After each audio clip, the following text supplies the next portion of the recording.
Hello and welcome to EarthStar Talk, your spirit connection.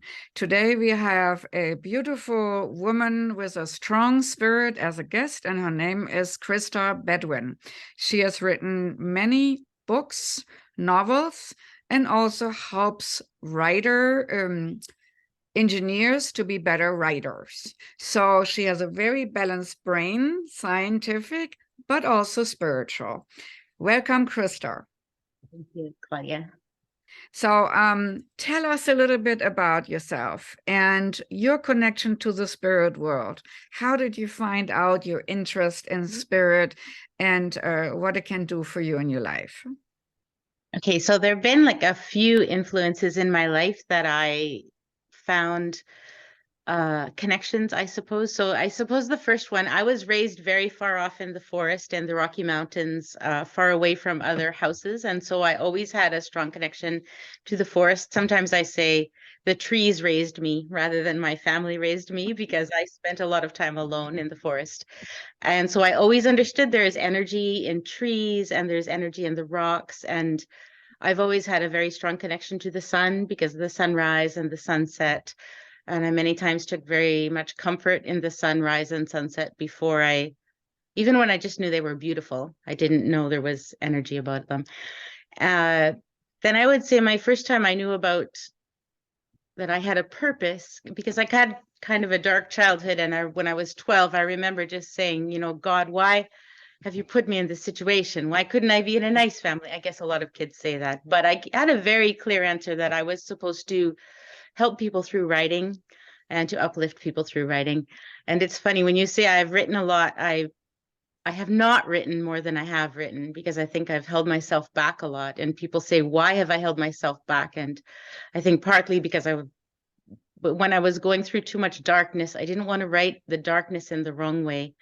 And now I think that I'm finding more light and I'm finding how to uplift people and how to be bright. So I'm ready to write things in ways to help people to be brighter. So But that's exactly the point. Excuse me for interrupting, because oftentimes we are our better authentic self when we have experienced something and then we bring it through the needle's ear and make something positive out of it.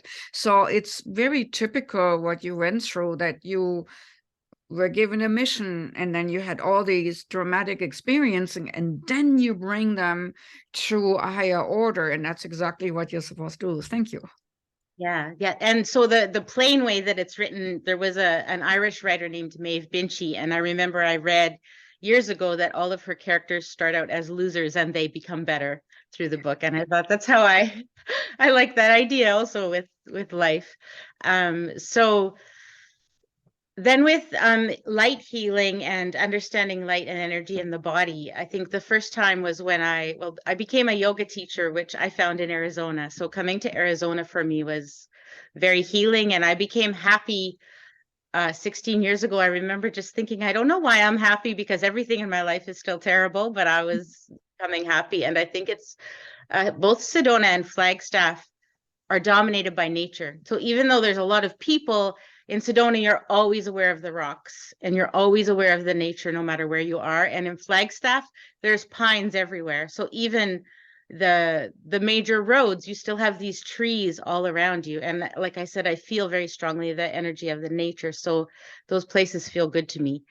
And then I found I was going to a Deepak Chopra talk one day, and I went to there was a guy in front of him who was not even 20 years old yet. His name was Adam Dreamhealer, and he was going to lead us all in a light meditation, which I never heard of before. And he said, everybody in the room must participate and must put aside negativity while we're doing this. And he just led us very simply to be positive and to focus on bright white light inside of ourselves. And it felt good, of course. And then later, a few weeks later, when I went back to the doctor, my prescription for my thyroid medication, which modern medicine says you can never heal your thyroid, it's wrecked forever. And I found it had gone down. And the pharmacist, when I refilled the prescription, didn't believe there must be something wrong with this. These don't go down usually. So I knew immediately there was science. There's proof that this works. despite all the skeptics. And then also this guy, Adam Dream Healer, or his name is Adam McLeod, he went on to study to be a naturopath and to be a medical doctor. And he went with the MRI scans and in all the mainstream medicine, he showed people how he's moving energy around in people's bodies. So he, found out he could remove his mom's migraines by taking the green light out of her head, which sounds like airy fairy to other people. But then when you see it on the MRI scans, and he's healed from cancer and healed these things, people have to believe, or they don't have to believe. I'm not worried about forcing other people to believe, but I just enjoy it myself. And I feel there's enough. Seeing is believing. Confirmation comes to practice. And for that, I want to invite everyone to participate in our Divine Light healing sessions on Thursdays. I will put a link down under the video for anybody who would like to participate in healing themselves and also healing others. Thank you, Krista. All right, that's very interesting. So you had a validation then for your scientific mind that something shifted. Okay, so how do you connect with spirit personally? You told a little bit about trees and, being in tune with them. Do the trees help you to get information, or do you do ceremony with the trees, or do you do channel information? How does it work? Because I know you wrote books, the novels. And name a few later in a minute. But to me, book writers are always channelers. Yeah. So tell us a little bit about your titles and what they are about. Okay, so there's two questions. First, I'll answer the second, then the first. So I think the way that I connect with spirit is always through light. So I said there was the sunrise and the sunset, and now I'm always wanting to meditate on the sun. But then one time one time I was sitting beside a rose bush, just meditating with the sun and with light inside and chakra light.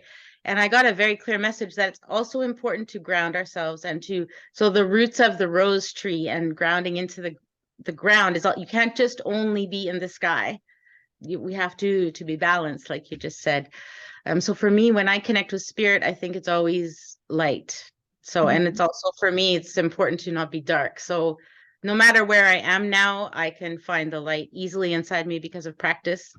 And also doing these Thursday sessions with the group, I have just been feeling really addicted to them because I'm feeling better all week. Like I really notice. And I told you a couple of days ago, I feel like I had some very strong messages from spirit because I was feeling down and I'm close to the ocean here. I'm lucky. And I was just looking at the sunset, like people think it's beautiful. But I had a very clear picture of a goblet of light, which I could share the picture sometime. But it really spoke to me that spirit is calling me to be the chalice of light for others. And it felt like a very strong message. And then I had the green flash, that environmental phenomenon that's very rare. So it also really felt like spirit speaking to me. And then I saw the island across the way was floating above the water. And I thought, this is God or spirit telling me it's okay to separate sometimes from where we are and to still be conscious that this is nature and miracles happen. The sky can get in between the land and it's not all so solid as we think. Right. So even an optical illusion of nature in science can bring a message from spirit if we know how to interpret it. And obviously it resonates. So you knew what it meant for you to explore, specifically as we did a kind of a chalice meditation, and there it was a confirmation. Yes, this is right. You're on the right path. We oftentimes get a lot of signs we just normally do not pay attention to, but we get them. Spirit gives us signs. Spirit gives us signposts all the way along. Thank you for that. Now let's go to the second part of the question. So I think because I was raised in nature, there's a lot of nature and healing in my books. So I have a number of books on Amazon. The first ones I wrote before 2000 when I was younger. And, one of my friends who read that book said, "Oh, now I understand your pain." And I thought, oh, that wasn't what I was trying to deliver. But, these old romance, because I wrote it to the old Harlequin romance model, and I was always focused on trying to have a human partner. And they were written on the base of discontent and conflict, and it's the model. And I stopped writing maybe for about 10 or 15 years, and I didn't write anything. And maybe it's because I wanted to show more light and not to just show this people arguing and whatnot. And the pain inside people. Like, it's good to know about others' pain, but we can't focus on it all the time to move forward. So when I was single parenting my son on the West Coast, I lived on this small island, and my son and I had this big maple tree in the yard that we were renting. And at one point, a dragon's mother put his egg in our tree. I just knew that this dragon of mine, Scully Rubba, is very real to me. Maybe other people don't see it, but for me, he was always a real thing. And I think maybe it's a way to connect with our voice, our soul, from our wisdom. So this dragon was always giving me wisdom. If somebody in the community was mean to me, the dragon would tell me, here's why that person's being mean. Or, or I could ask my son, well, what do you think the dragon is doing now? Or what does the dragon think about this or that? And it gave us a voice to talk to each other. But still, I was not writing my books. I was, doing all of the technical work that paid us money to raise my son. And I was not allowing myself to do the fiction. So when I finally wrote a book in 2012, I started the book, and I just thought I was writing a romance. All of my books now are time travel romances that connect two characters from very different places and times. So this one, Caterina's Renaissance, it's the only one available on Amazon so far. It has Caterina was living on the West Coast island, and the hero is a Renaissance man from Venice, Italy. So we have to explore the history that was happening in Venice around 1400 and the modern day. And it's so interesting to compare the two time periods and see why people do things or the different things. So the dragon jumped into the book without my permission, really. But he said to me, I've been waiting and waiting because I have another book about parenting called How to Get a Dragon for a Pet. And I was going to write all of the things about Scully Rubba. But he says, you're not writing my book. I'm getting into this book. It's the first book you've written. I've been waiting and waiting. So he jumped in the book, and he made it much better. He's very funny. He sings like Elvis, and he's making jokes all the time and tricking people. But he also, of course, is a helpful, interesting person. And I mentioned to you before, I didn't know a lot about astral travel or anything, but the people who lived beside me became wizards in the book, which they kind of are anyways. And they do a lot of interesting things with astral travel and moving objects around. And I guess that's channeled information, because I don't think I had talked to you about that before or learned about it before. Scully Rubba gave it to me, I guess. And so the follow-up book, which I'm not finished writing yet, is called Blodwen's Redemption, because the woman who was the villain in that first book, she goes back to just post-Roman Cornwall, so medieval times, about 400 AD, and she loses her memory. She goes there through fire. And so she finds her goodness in herself again, because she's completely innocent. She has no memories, no pain from her life. And she meets a healer. So the nature and the light meditation come in, because the main characters in this book are light energy healers, and they are using plants to heal people, as medieval people surely did. Absolutely. And I Yeah. find it interesting that you use a dragon, or the dragon jumped in, because I have several client friends who, specifically one I want to interview, she works with dragons. I saw the dragon in our first session, right, standing behind her, talking to me, and it's like, are you aware that you have a dragon as a guide? And she said, well, how do you know? And I said, well, he's just talking to me. And the dragon energy, it's not like in the Bible, there is this big bad snake. The dragon energy is actually coming from a very wise dimension. And in one of my children's books, I had also a little story about the dragon. And in Extenstein in Germany, it's called Extensteiner Dragonstones. And there is a legend which I downloaded from the stones itself, at the head of the stone, which was the head of the dragon, about 3 women who voluntarily became stone because they wanted to carry on the wisdom. The dragons sailed over Earth, and the dragons in the olden days, that's why we have the stories about the woman disappearing, because dragons came from another dimension. You can say extraterrestrial form if you want, and they enjoyed culture, music, poetry, and they took into their dimension young women for entertainment and song and lyrics. And at the same time, they also taught people here how to sow and how to reap and how to do certain cultural farming.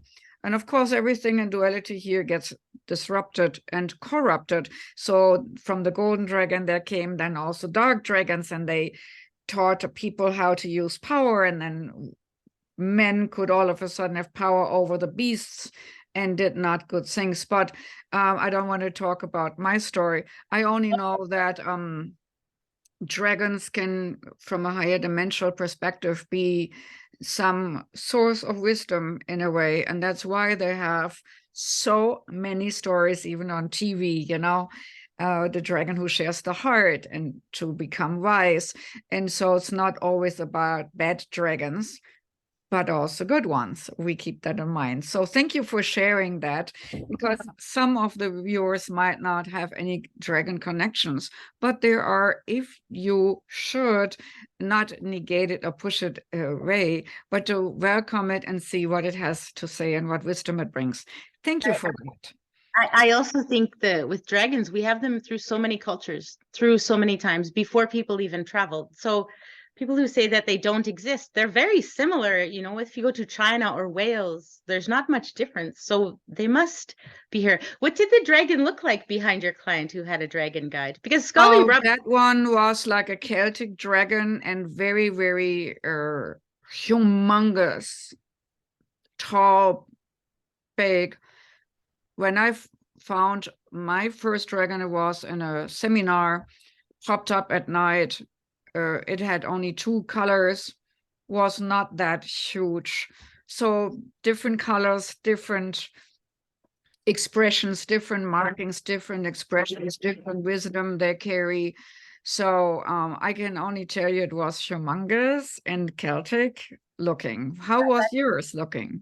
Yeah, so that's funny because I want to talk about dragons a tiny little bit more, because I have a couple other dragons which play on what you were saying. So Scully Riba is actually very small, and he's kind of pearly because he was very greedy in his past life, and he ate a lot and he consumed a lot, and he became very, very large. And so the Dragon Council sort of punished him to become small, and that's why he was a baby in the egg in the tree. And the mom entrusted that to us. So that's one of the lessons. And then the dragons in the second book actually have kind of what have slowed down my writing it, because I didn't know what to do. They were out of my control. And now I talked to a writer on my last trip to Arizona. On my way home, I met a writer who told me I should just write through, because Chado Dragon he's like a horse, and he's red, and he's helping Aemon to find the Roman villa. But of course, he also isolates Aemon from the village, because the other villagers are afraid of having a dragon in the village. So this causes Aemon to become stronger to, you know, handle all the conflict. But then this girl dragon comes in. She's stuck in a cave because she's addicted, and so she's going through dark times. So it gives a lot of human themes and wisdom, as you say. So yeah, they have a lot to teach us. And I did not expect we were going to be talking about dragons in this interview. So he's always jumping in, but I appreciate him. He's been a savior for me, for sure. Wonderful. So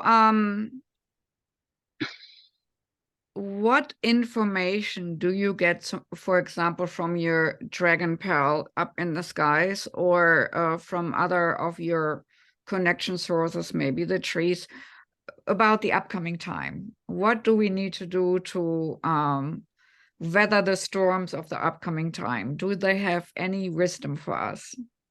So I don't think I have anything prophetic to say, but one thing that I've really been learning through Louise Hay and Abraham Hicks and other light workers is, you know, we always have a choice between the light and the dark. And I feel through my experiences in life that those of us, like you said, have gone through the dark, are so much better at choosing the light, because we realize we have to choose the light to survive. And I think people that have had fairly nice, relaxing lives sometimes aren't forced to choose the light because they're doing okay. And then because they're doing okay, they don't expand until something happens. So even just now recently, as you know, something dark happened to me over the last several weeks. And quickly, and I'm grateful for how quickly I understood it, because it's an experience that a lot of people would suffer through.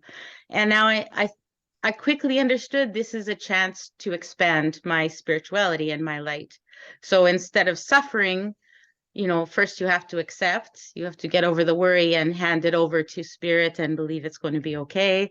And then okay, this creates a vacuum or a space for me to fill up with things I didn't have time for before, or something like that. Whereas in the past years, I spent a lot of time suffering over things that happened in the past. And that's not going to help us to suffer and suffer. As you said, some people, and also, which is one of your teachings, I really understand we can't heal everybody. Some people are going to choose the dark, and we cannot fix them, so we can't hurt. Like Abraham Hicks says, you can't get sick enough to make them healthy. You can't get poor enough to make them rich.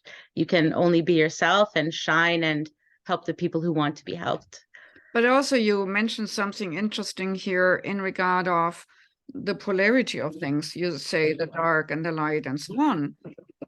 And that people who, for example, have a fairly easygoing life, they do not have this polarity sense, and maybe also there's a chance to grow. But that's exactly why we're here. In 3D, we have this polarity, and the dark side has its function so that it gives us this polarity, not only to choose the light, but also to expand awareness, having just an experience. And as you can see, the pyramid behind me, when we look at the pyramid at the very right and very left, we have different stars, so different polarities. But when you look up, you can see the points come together. And when we are not judging anymore, this is so bad and this is so good, when we realizing we have the theater play of life, then we can really start going into spirituality. And then also we realizing that the dark gives us a learning lesson to expand, to become more aware, and going in and up. And I want to say one more thing in regard of your sun analogy or moon analogy. Mm-hmm. You have to understand that the outer cosmos is actually a mirror or projection of our inner cosmos. So when we are meditating and we are seeing the sun, we should really travel through it, and you will instantly go to higher dimensions. This is just a side note. All right, coming back of the time. So the right choosings, that makes absolute sense. And what would you say if you have your kernel of wisdom to give to the viewers? What would you tell them should be their first act to make their life better? So experience the things, but write down the positive things. So I really, because what we focus on is what we get. So I really changed my life when I was in a deep, dark hole. A big part of that was Louise Hay, who used to say she had only 10% positive in her day. And, she went through a much worse life than most of us ever will. And she became such a bright light from that. So I took my energy really from that. So then, then she says about 90% of my day is positive. And I think I'm like that too. Most of the time I'm positive. But when we have the negative thoughts and we have to complain sometimes, I think the key to making a great, light, better, successful future is, one, to have a grieving deadline. And I, again, learned this by the wrong experiences. So now I know to make the right ones. So if you break up with a boyfriend, for example, and then you have these friends or these neighbors who always want to talk about him and always want to talk about him. And then you say, look, yes, we're going to talk about this. After February the 10th, we're not saying his name anymore. And you choose to be positive. So maybe you still experience the regret or whatever, but on your paper, you get a book like this one with a special pen that your friend gave you, and you write the things that you want to be. So I was doing this procedure sometimes 3 or 4 times a day. And when things were really horrible, the only thing I could come up with when I first started learning this is, well, I like my hair. And I wrote, well, I'm loved. And I only meant my cat, because I was very focused on how much love I did not have at that time of my life. And I was hurting all the time from loneliness. And so so once you start saying, I like my hair and I'm loved by my cat, and then I think, well, I have a good career and I have a roof over my head, and then well, my car is pretty nice. And I found that when you start to write this, and when you start and you just decide you're going to go, I would have the goal to write 1 page, but sometimes it's 3 pages and you feel better at the end. But as I said, when times were horrible, sometimes I had to do it 3 times a day because I was in so much despair. And then I would also distract myself by putting on Louise Hay. I think I listened to her Receiving Prosperity like 40 times. And it would bring me out of the dark and think there's hope. Or Abraham Hicks on YouTube. Like there's so many, things we can resonate with and choose to be positive.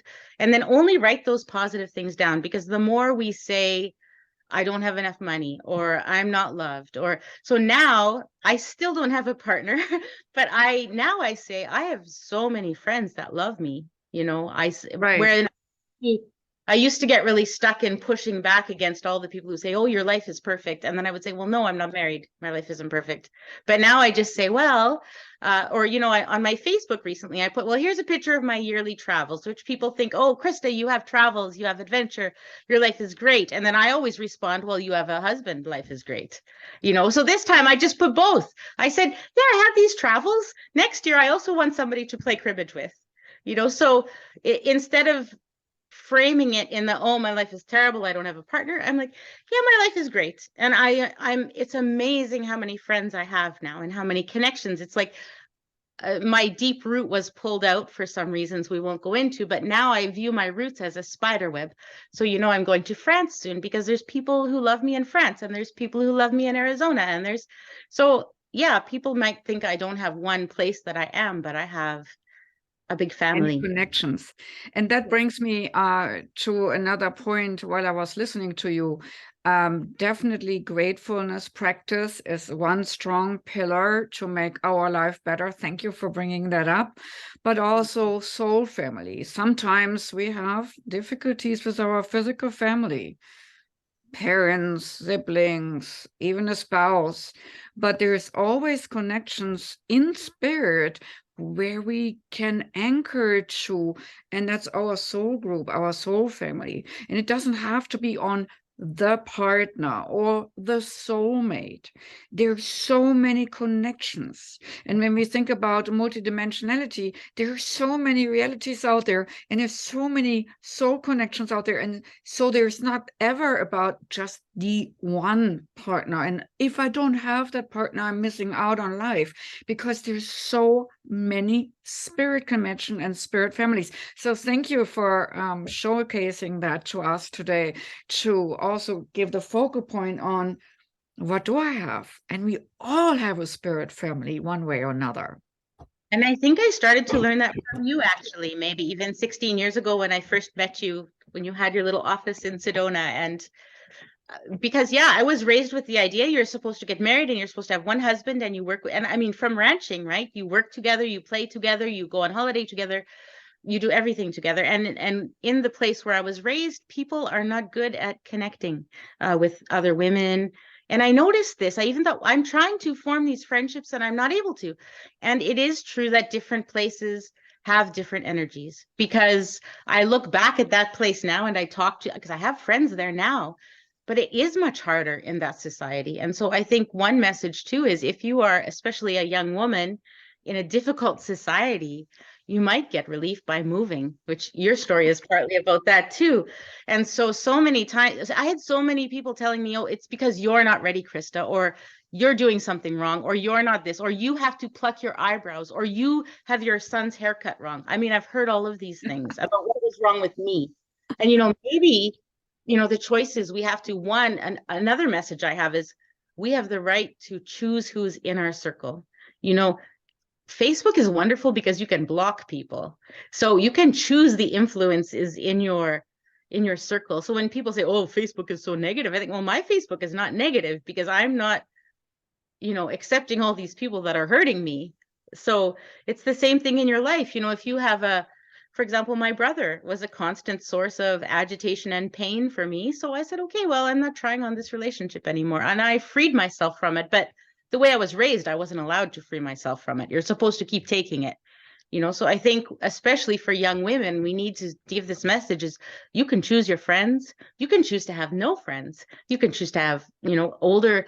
And for me also, I found older women, even a bookstore owner or a cat, like shop owners are often willing to talk because they're there all day, you know, and older women, we often love now to share our wisdom with younger women because it's such a pleasure to help cushion them from the experiences we lived through. Thank you. Do you want to share with us any extraordinary spiritual experiences? You know, what stands out for you? You mentioned the sun and, you know, tuning in and feeling spiritual, but is there maybe another one? So one time, this was when I was teaching yoga, and I was very yogaed up, I say. That I was meditating all the time and chanting a lot all the time. And out of the blue, a woman I didn't know wrote me through a Facebook group, and she said, "Can you come and help me fix my chakras?" And she lived a couple streets over from me, and I thought, yes, I can. Like, I had never done it before. And, you know, I know from meditation that you're supposed to ground yourself and everything, but I just went to her house, and we sat facing each other, and I could see in her chakras and I think you see these anyway, but the experience, first of all, of just going, wow, I can see everything that's going on in her chakras, and how you could see the same things that she was talking about, where it affected in her chakras. And so I told her, here's what's agitating you, here's what's blocking you. And afterwards, she's like, wow, I feel amazing. She was cleared. But like you said, I wonder later on, you can't just fix people if they don't know, you know, they'll go back and become sick again. Like, we have to. So I really try to focus on helping people heal themselves. You can't just always, you know, here you go, you're fixed. Now you're good for the rest of your life. Like, that's why I like teaching the light meditations, and I like teaching people how to heal themselves and not just rely. For example, one of my older friends says, "Oh, other people tell me I shouldn't eat that food, even though I don't mind it." And it's like, well, no, you should trust your own intuition, you know, and you should, especially with food. I found, so for light body meditation, I'll just say quickly, like, if I meditate after yoga, I have a much deeper experience. And I also find, for example, if you do yoga after you go in the hot tub, you have a deeper experience of the yoga. So it's the same. You can have cold, like Wim Hof, you can be experiencing cold showers and everything. That ramps up people's energy. In the same way, you know, a hot shower can help you, or qigong, or yoga, or walking. All of these things help to get the energy moving through. The yogis would say your nadis, or the qigong people would say your qi lines. So another thing that makes a big difference for me with that energy medicine, and I know some other people, is fasting from food. And so and I find it's also kind of like the dark. So when you have dark, maybe you're fasting from certain people. And then I think fasting from food, or fasting during Lent from a certain food, it helps to clear our energy body. You know, and some people insist on going vegetarian or vegan to clear their energy body. And it does make a difference. And the only advice I can really give to people is try what works for you. Some people feel much better not having any milk. Well, I tried it for 6 weeks. No, I feel better with milk. But, you know, you have to try, and maybe what works for me now, maybe in 10 years, I will feel better without milk. And I know it's an option to try that. So you made two very strong points here. One is about being aware what's good for you, and not just give credit to everybody else to pay attention. And the second one is that when we need healing, we need to acknowledge to be able to let it go. That's what I always realized when I did a lot of healing work, and my guiding ones started to say to me, tell them this, or tell them that, or tell them the others. And I didn't want to tell them anything. I didn't want to take the responsibility, but they pushed me to tell the client what was going on, like you did with your chakra clearing, and why, so that they could become aware of it and consciously also voluntarily let that go, so that they didn't have to come a month later back and create a new drama or a new diseasement in their life. So thank you for bringing that up. Now I have one last question for you, and that is, when you do how can we book your light meditation sessions, or how can we find your book? I think your books are on Amazon, right? So we will put a link underneath the video. But how can we book your light meditation, your private sessions? So I'm just Krista Bedwin on the internet. And so all my stuff goes to Krista Bedwin. Most of it goes to my engineering teaching, but also thanks to you asking, I put onto my webpage, contact me if you want to talk about a light meditation or, yeah, I guess light meditation online through Zoom like this. I've also taught yoga online, but there's lots of yoga teachers. That's not a big deal. Yes. So one thing I wanted to say though about when I first did that chakra clearing, she felt amazing. I had to sleep for 3 days. I was destroyed because I hadn't taken your course yet, which I still haven't. So the benefit of taking a course and understanding it better, which I just understood at the time, I didn't want to put my energy into that. Financially, I had to still raise my son and everything. And it took, if it takes you 3 days of effort, that's not worth $5, So for me, there wasn't the coordination. So you have to learn to ground and you have to learn the proper way to work with energy. So even though it was amazing for me that I saw this was possible, I also knew that wasn't for me at the time. Like Sadhguru says, Kundalini energy can be dangerous if you are not balancing it. So that's why some point I'm going to have the time and the energy to come and learn this properly to do Thank this. you for bringing that up, because we are indeed going through an awakening process, and lots of people who never thought anything about spirituality all of a sudden feel like I can see things. Sometimes I hear something. Sometimes I just know something and have weird dreams. What is this all about? And that's, ascension symptoms, or that's opening up to spirituality symptoms. So when you then, like Krista, jump into something head on first, and thank you for being so honest and authentic about this experience, it is important that we keep our own energy safe and secure, that we are not being zapped by helping another person, that we can learn to maintain our own energy field. Even though we can see and we can know, there are definitely certain rules which healers or psychics or mediums follow or should follow. How many times I have had students who were channelers, but they were having side effects. So to avoid any kind of side effects, it's not good to know what you're doing. So thank you for bringing that up. I'm bad in self-praise or self-marketing, but I will also put the link underneath here too. So thank you for bringing that up as well. Thank you. So one thing I do teach though is light meditation, like after yoga class, or I had a geodesic dome sometime, and when we're chanting, like Diva Premal style chanting with a big group, and this doesn't have side effects, just meditating on light and not trying to clear dark. So that's the same thing like Adam Dream Healer was teaching me that very first time. And there's no side effects to doing light meditation. You can bring all the bright light into your body. You can help another person by meditating with them without doing that outreach kind of thing I was doing with the chakra clearing. So the advanced chakra clearing, like people in Sedona are doing, takes education, but light meditation, everybody can do it. And I feel guilty kind of when I teach it after yoga, because I'm floating for the rest of the day. And I feel like if I do it in a class full of yoga students, it's all reflected back on me. And I feel almost like I'm being so greedy. But the thing is, everybody's feeling this amazing, like the group experience of doing a white light. And we're even having it in your Thursday evening sessions, that everybody's going away feeling like, wow, even through Zoom. So it's amazing that we have that connection that way. And yeah, that's all to say. So white light is not dangerous. I didn't want to leave the impression it was. Light per se, light work is not dangerous, only when you work on other and you're connecting with other people's energy in a progressive way. You need to know what you're doing. But if you do meditation, that is correct.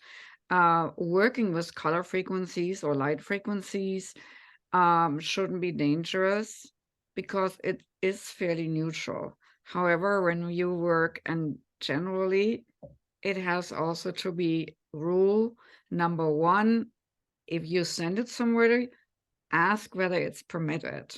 And that's always that we just don't project. However, when you want to book a private session with Krista, I definitely will put their contact information underneath. So thank you for sharing such a balanced discussion today about the left brain engineering writing persona, and then also the persona who gives herself over to the light and yoga and light meditation and channel book writing. So thank you, Krista, so much for coming to our show today. And here's my next client. Thank you. Bye-bye.